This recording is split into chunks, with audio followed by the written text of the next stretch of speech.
안녕하세요. 디지털 자산 금융권 정착을 위한 과제의 발표를 맡게 된 포블게이트 대표 이철희입니다.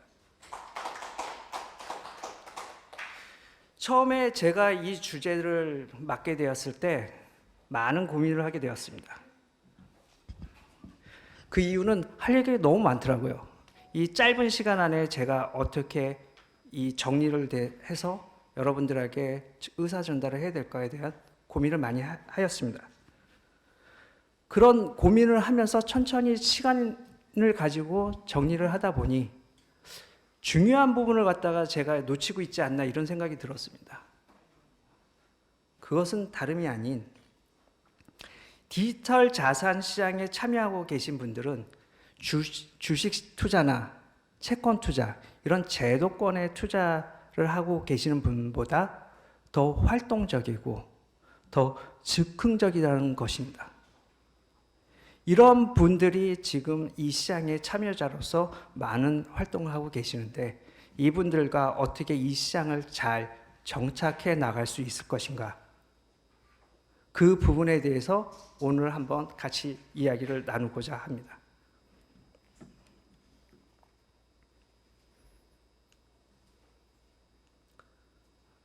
먼저 저희가 이 주제가 디지털 자산 금융권 정착을 위한 과제입니다. 그렇다면 과연 금융이란 무엇인가를 가지고 먼저 시작하고자 합니다. 금융이란 이자를 받고 자금을 융통하여 주는 것이라고 합니다. 즉 어디엔가 저희가 투자를 하면 거기에 대한 대가를 받는 것입니다. 그리고 이러한 행위를 하는 시장이 바로 금융시장, 화폐시장이라고도 합니다. 여러분들이 너무나 잘 알고 계시어서 아마 식상하거나 아니면 지루해 하실 수도 있습니다.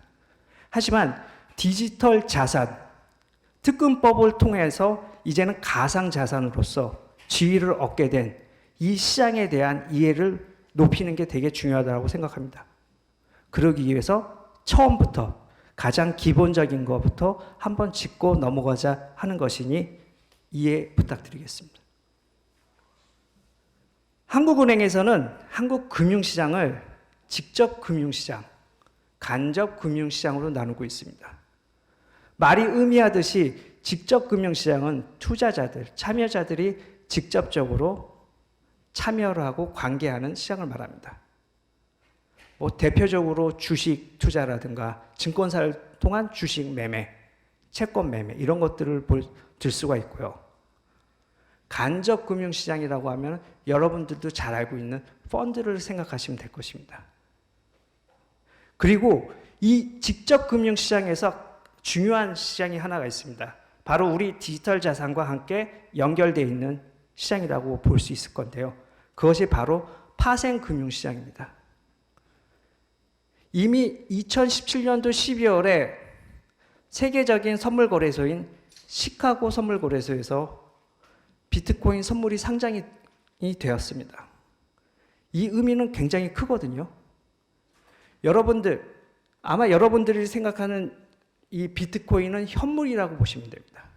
현물이라는 것은 바로 우리가 거래를 하는 바로 그 자체, 주체를 현물이라고 합니다. 이 현물 시장이 커지게 되면 선물 시장이 나타나게 됩니다. 그리고 선물 시장이 커지게 되면 옵션 시장들이 나타나게 됩니다. 하지만 이런 선물 시장이나 옵션 시장보다 더 큰 시장이 바로 파생 금융상품 시장입니다.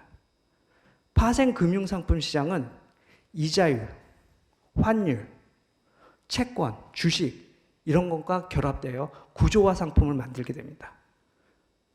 그리고 이러한 구조화 상품들은 세계의 여러 나라에서 거래가 되게 됩니다. 그동안 문제를 많이 일으켰던 키코라든가 이런 것들도 구조화 상품의 하나라고 생각하시면 됩니다. 이렇듯 디지털 자산이 특금법을 통해서 파생 금융시장과 연계에 대해서 엄청난 파급력을 발휘하게 될 것이라고 생각합니다. 그리고 이런 금융시장을 주도하는 기업이나 단체를 금융기관이라고 합니다. 아마 금융기관을 보시면 여러분들 너무 잘 아실 겁니다. 은행, 증권사, 투자사 등이 있습니다. 그리고 또한 금융감독원이나 증권거래소처럼 이 금융기관들을 감독하고 관리하고 그리고 지원하는 그런 단체도 있습니다. 공공기관이라고 저희가 부르고 있죠. 그러면 저희가 이 디지털 자산과 금융이라는 것을 이야기하기 위해서 금융이란 무엇인가? 금융시장은 무엇인가? 금융기관은 무엇인가에 대해서 한번 짚고 넘어갔습니다. 그렇다면 디지털 자산을 갖다 이야기할 차례인데요. 이 디지털 자산을 이야기하기 위해서는 비트코인과 블록체인을 빼놓을 수가 없습니다. 여러분들 너무 잘 아실 겁니다. 비트코인은 2008년도에 사토시가 만들었다. 블록체인은 대단한 기술이다. 그런데 블록체인이 대단한 기술이라고 하는데 도대체 어떤 기술이냐? 보안, 위변조가 안 된다. 그런 말씀들 많이 합니다. 하지만 저는 이 비트코인을 만든 이 블록체인에 세상이 열광하는 이유는 다른 곳에 있다고 생각합니다. 그것은 바로 역발상입니다. 기존에는 계약서라든가 아니면 우리가 중요한 문서를 금고에 꽁꽁 숨겨두거나 아니면 은행에다가 비용을 지불하면서 맡겨두었습니다. 하지만 이 블록체인이라는 기술이 나타나면서 이 생각을 바꾸게 된 겁니다. 이 계약 간의 거래, 이 문서는 나와 상대방이 한 거야 라는 것을 참여자들한테 모두 오픈하고 공개하는 것입니다. 이러한 역발상으로 인해서 그동안 저희가 생각하지 못했던 비즈니스에 대해서 파급 효과를 가지게 된 것입니다. 그래서 세상이 열광하고 블록체인을 어디에다가 접목시킬 것인가 그런 고민들을 많이 하고 있는 것이죠.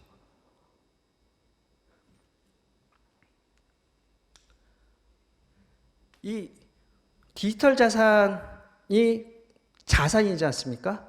금융입니다. 금융이면 핀테크고요. 이 핀테크를 논하기 위해서는 저는 4차 산업혁명을 한번 이야기를 하고 싶습니다.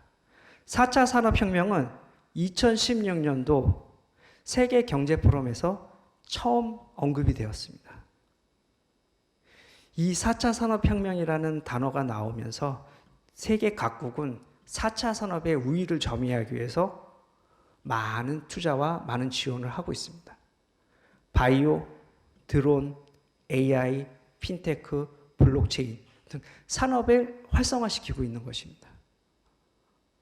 그 중에서 디지털 자산과 관계 있는 이제 핀테크를 말씀드리고 싶은데요. 이 핀테크라는 것은 금융과 IT를 접목한 단어라고 생각하시면 됩니다. 그럼 과연 이 핀테크라는 게 갑자기 세상이 뻥 하고 떨어졌을까요? 절대 아닙니다. 이 핀테크를 갖다가 이룰 수 있게 된 역사적인 사건은 바로 인터넷의 보급입니다. 인터넷이 보급이 됨으로써 전자상거래가 활성화가 됩니다. 기업들은 그전에는 다 오프라인으로 물건을 싸다가 쟁겨놓고 사람들이 오면은 일일이 줄 서서 하나씩 팔고 이런 노동집약적인 산업이었다고 생각하면 이 전자상거래가 활성화되면서 굉장히 빠르게 변모하게 됩니다. 그리고 많은 기업들이 이 전자상거래에 참여를 하게 되고요. 이 전자상거래에 참여를 하면서 결제, 지급수단이 발달하게 됩니다. 그리고 이로 인해서 인터넷 뱅킹도 발달하게 되죠. 그래서 이제는 뭐 돈을 갖다가 이체를 하거나 찾기 위해서 굳이 막 은행에 가서 줄을 안 서도 되는 것입니다. 여기에 더해서 스마트폰이 대중화가 됩니다.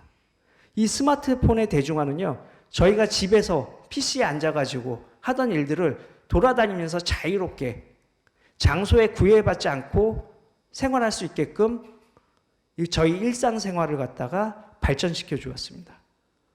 여기에 수많은 앱들과 서비스들이 발달하면서 핀테크는 절정을 이루게 됩니다.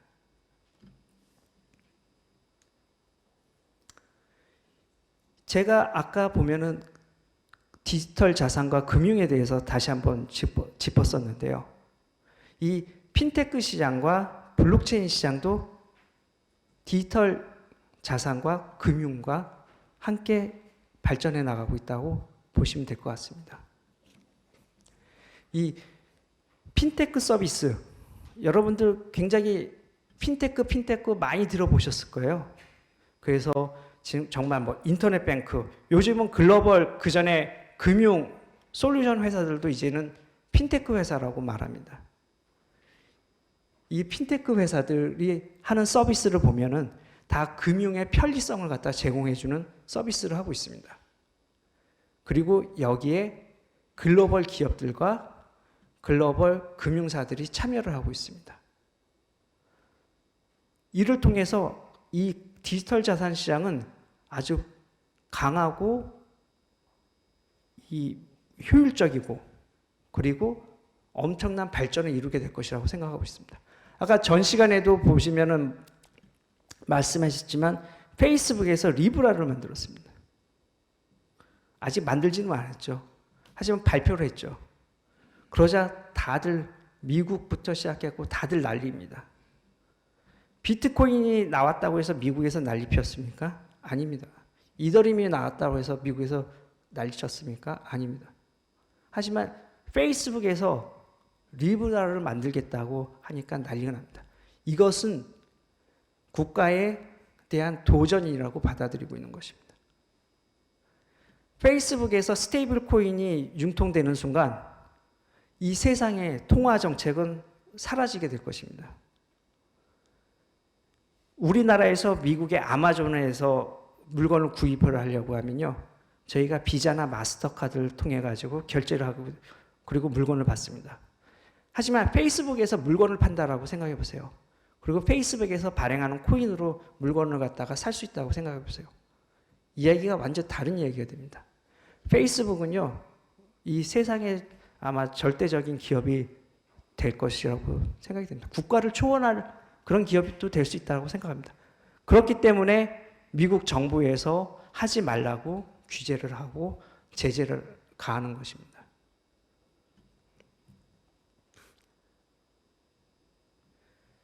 이렇듯이 이 암호화폐, 디지털 자산 시장은 계속해서 성장하고 있습니다. 이 용어를 보면은 이 시장이 어떻게 변화하고 있는지를 알 수가 있는데요. 처음에 이 2017년도에만 해도 암호화폐가 맞냐, 가상화폐가 맞냐는 걸 가지고, 단어를 가지고 많은 논쟁이 있었습니다. 크립토 커런시니까 암호화폐라고 하는 게 맞지 않냐. 근데 글로벌한 그런 금융기관이나 이런 컨설팅 리포트를 보면은 버추얼 커런시라고 이야기를 해요. 왜? 버추얼 커런시는 더 범위가 넓거든요. 그런데 2017년, 2018년도 ICO 붐이 일고 막 하면서 굉장히 뭐 투기와 사기와 하면서 많은 일들이 일어납니다. 그러면서 사람들의 시각은 이 가상화폐, 암호화폐라고 하면은 굉장히 부정적인 이미지를 갖게 됩니다. 이 가상화폐, 암호화폐 업자들, 재단, 이런 분들도 먹고 살아야 되잖아요. 그리고 살아남아야 돼. 이분들은요, 굉장히 신념이 있으세요. 왜 이 비트코인은 아직도 뭐 1억이 될 것이라고 그렇게 믿고 계신 분들도 많습니다. 이런 신념이 있으신 분들이 이렇게 망할 수는 없고 우리가 이렇게 죽을 수는 없다는 생각 많이 하셨을 거예요. 그러다 보니까 이거는 자산이다. 처음에 비트코인이 이게 무슨 화폐냐 막 그런 얘기 많았어요. 왜? 가상화폐라고 하니까, 암호화폐라고 하니까. 화폐라고 하면은 무조건 다 저희가 생각하는 돈, 이게 아니거든요. 그러다 보니 그 단어에 매몰돼 가지고 이 비트코인의 정의에 대해서 많은 혼돈이 왔습니다.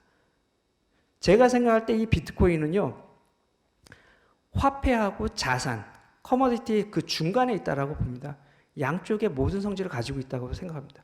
이렇게 새로운 아이가 태어나면은 이 아이에 대한 새로운 규정과 이 아이에 맞춰서 새로운 법이라든가 이게 제도가 정리되어야 된다고 생각합니다. 하지만 이 급속히 성장하는 이 각국에서 이 급속히 성장하는 시장을 못 따라가다 보니까 어디든 밀어넣고 싶은 겁니다. 화폐 시장으로 밀어넣든 자산 시장으로 밀어넣든 규제를 하고 싶은 거죠. 그런 과정을 거치다 보니 이제는 가상 자산, 디지털 자산이라고 이제는 저희가 통용되고 있습니다. 이렇게 이 비트코인은 자기 스스로가 변하는 게 아니라 시장에 의해서 진화를 하고 있는 것입니다. 그래서 디지털 자산, 가상 자산 이렇게 부르게 되는 것입니다. 그리고 금융 선진국들은요, 이 비트코인, 크립토 커런시의 한계라든가 이 파급력 그리고 영향 이런 것들을 갖다가 많은 학습을 했습니다. 금융 선진국들은 비트코인을 막을 수 있다라고 생각하지 않았을 거라고 생각합니다. 2017년도, 2018년도에 보면은 소위 말하는 금융 후진국들은 이 암호화폐를 갖다가 억압하고 규제하는 그런 정책을 핍니다. 하지만 금융 선진국들은요, 이 가상화폐, 암호화폐라는 놈을 계속 테스트하고 그리고 개선해 나가는 그런 정책을 피게 됩니다. 그래서 이 암호화폐, 가상화폐, 디지털 자산을 투자성이 있는 자산으로 지급 결제 수단으로 정의를 하고 인정을 하며 이 산업을 양성화를 시킵니다. 비트코인이 음성화를 시키기 위한 전략은 먹힐 수가 없습니다. 이미 글로벌하게 많이 이용이 되고 많이 통용되고 있기 때문입니다. 그래서 지금 세계 금융의 중심은 런던이라고 이야기들 합니다. 런던에서 발표하는 리보라는 금리가 있습니다. 이 리보 금리는요, 전 세계에 있는 모든 금융사들이 사용을 합니다.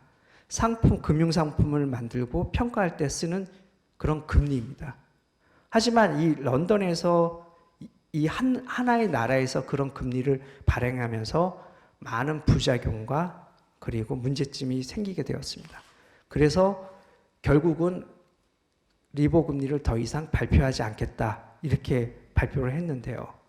그럼에도 불구하고 지금도 우리나라의 은행들을 비롯하여서 글로벌 IB들은 리보 금리를 사용하고 있습니다. 이런 금융의 중심인, 세계 금융의 중심인 영국에 있는 런던 증권거래소에서 블록체인 ETF를 상장시켰습니다. 이거는요, 시카고 선물거래소에서 선물을 상장시킨 이후 가장 큰 이슈 중에 하나가 아닌가 저는 이렇게 생각을 합니다. 아까 제가 말씀드렸잖아요. 현물, 선물, 그 다음에 파생 금융상품이라고. 그뿐만 아닙니다. 뉴욕 증권거래소 같은 경우에는 이미 자체적으로 가상자산 거래소를 운영하고 있습니다. 일본의 경우는 일본 은행들이 직접 가상자산 거래소에 투자를 하고 있습니다. 저희 국내하고는 환경이 완전히 다릅니다. 그리고 재미있는 것은 이 엘우드 블록체인 글로벌 주가 지수라는 것이 있는데 이 상품은 글로벌한 블록체인 기업 48개의 지수를 가지고 만듭니다. 주가를 가지고 만들고 있는데요. 여기에 카카오가 들어가 있다는 것입니다. 저희가 생각하는 카카오는 소셜 이런 채팅 메시지 이런 거라고 생각할지 모르겠지만 이미 해외에서는 카카오를 블록체인 기업으로 인정한 게 아닌가 그런 생각을 하게 됩니다. 다 이유가 있겠죠. 그렇다면 과연 국내의 현실은 어떤가에 대해서 한번 생각해 보고자 합니다. 제가 지난 8월, 9월 2개월간의 이제 뉴스 헤드라인을 쭉 뽑아봤는데요. 이게 참 재밌더라고요.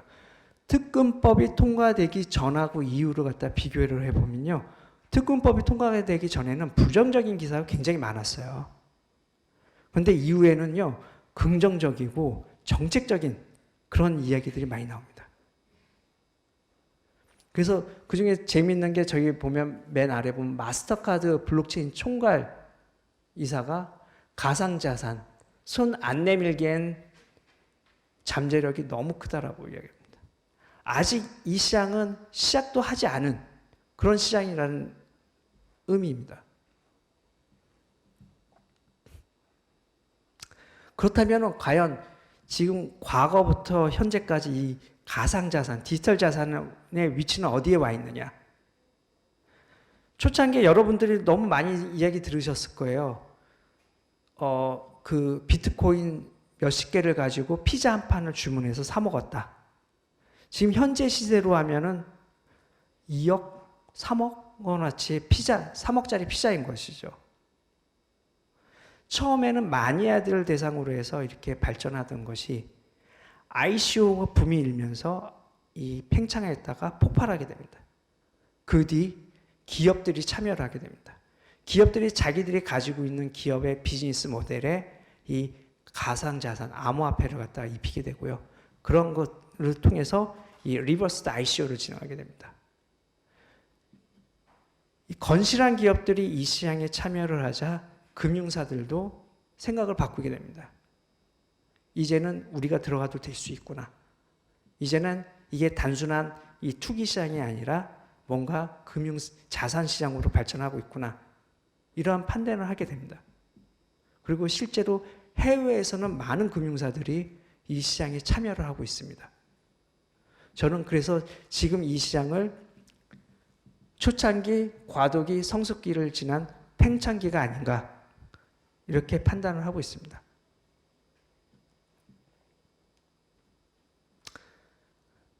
이렇듯이 가상자산은 금융으로 발전되고 있습니다.